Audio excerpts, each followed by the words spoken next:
सकता हो। लेकिन जो लोग सुबह से शाम तक हदीस का, कुरान का हवाला देकर के ये कहते हैं कि Islam is a religion of peace, मुझे नहीं पता कि वो हिंदुस्तान के लोगों को या तो बेवकूफ समझते हैं या हिंदुस्तान के लोगों को समझते हैं कि ना ये उर्दू जानते हैं, ना ये फारसी जानते हैं, ना मुसलमानों के बारे में जानते हैं, लिहाजा यहां झूठ फैलाओ और खुलेआम फैलाओ। मोहम्मद साहब जब जीवित थे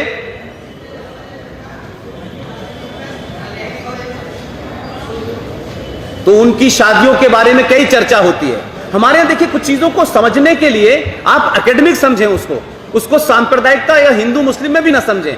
एक वजह यह भी है कि हम नहीं पढ़ते हैं, जिसका फायदा दूसरे लोग उठाते हैं। मोहम्मद साहब ने कितनी शादियां की थी ये मैं नहीं कह रहा, जो रिकॉर्ड बताता है, जो इस्लाम बताता है, जो कुरान बताता है, जो हदीस बताती है, जो शरिया बताता है। किसी को पता है आप में से कि उन्होंने कितनी शादियां की थी? अगर ये बात टेलीविजन पे कोई आदमी कह देता है, कोई एक्सपर्ट पूछ लेता है, तो उसके खिलाफ फतवा जारी हो जाता है। ये क्या मक्कारी है भाई? मोहम्मद साहब ने, मेरा रिकॉर्ड नहीं कह रहा ये, मोहम्मद साहब की ऑफिशियल 12 शादियां हुई थी और जब वो खुद 25 साल के थे तब उन्होंने पहली शादी एक 52 साल की विडो से की थी जिसका नाम था खतीजा। और इस 52 साल की शादी के बाद उन्होंने शादियां की 60 साल तक। और इन तमाम सबके बीच में, मेरी बात को जरा ध्यान से सुनिए, मैं अपनी बात को सिर्फ इंफॉर्मेशन के लिए नहीं कह रहा हूं, आपको बताने के लिए कह रहा हूं। आज सबसे ज्यादा जरूरत इस बात की है कि ना तो टेलीविजन की डिबेट पे, ना ही डिबेट में, ना सेमिनार पे इन बातों को लोग बोलने से घबराते हैं। और अगर मैं घबराता होता तो मैं यहां नहीं आता। उस 12 शादियों में जो सबसे कम उम्र की शादी जिस लड़की से उन्होंने की, उसकी उम्र थी 7 साल, 7 इयर्स। और जब वो 7 के थे, जो लड़की थी उसका नाम था आयशा। उस वक्त खुद मोहम्मद साहब की उम्र जो थी वो 54 साल थी। और उस आयशा के पिता जीवित थे।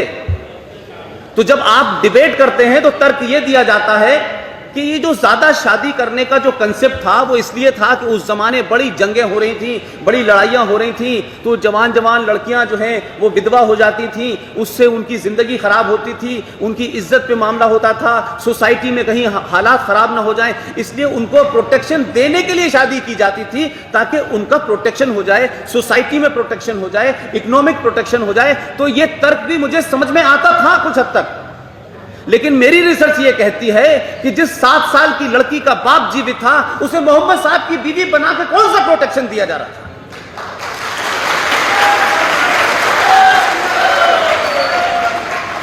और कमाल की बात देखिए, राजनीति में आज हम बहुत सारी बातें सुनते हैं जो किसी मंच पे नहीं कही जाती,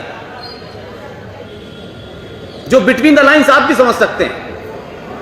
मोहम्मद साहब के जो सबसे नजदीक और सबसे उनके प्यारे, जिनको वो चाहते थे और जिनके बराबर बातें में कहते थे कि मेरे बाद अगर खलीफा बनने का, जिसमें रूहानी ताकत है, जिसमें स्पिरिचुअल ताकत है, उसका नाम है अली। उसको लेकर के वो घूमते थे, जगह जगह कहते थे।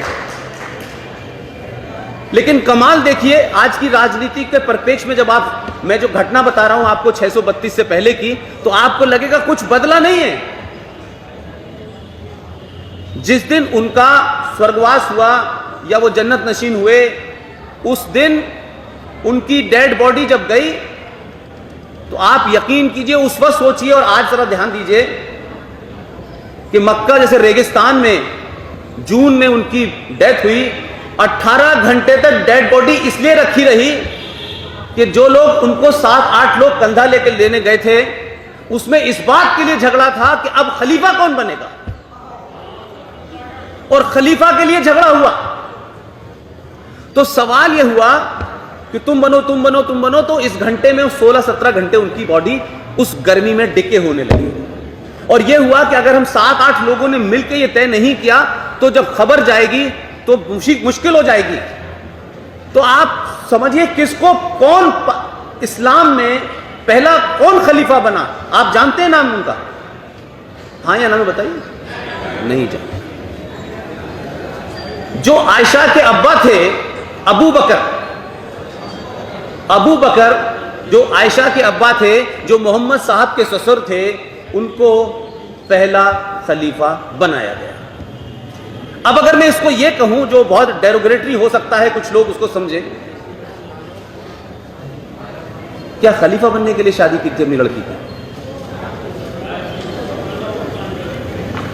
मेरा कहना यह है कि अब मैं दूसरे स्टेप पे आता हूं। उस वक्त की हिस्ट्री को उठा के देखिए।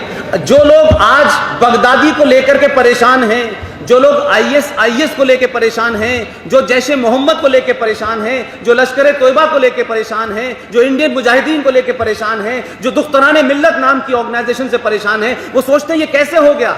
मैं कहता हूं कि आपने हिस्ट्री नहीं पढ़ी है, आपने उस सब्जेक्ट को नहीं जाना है। यही वजह है कि आप आज सही कंक्लूजन पे नहीं पहुंच रहे।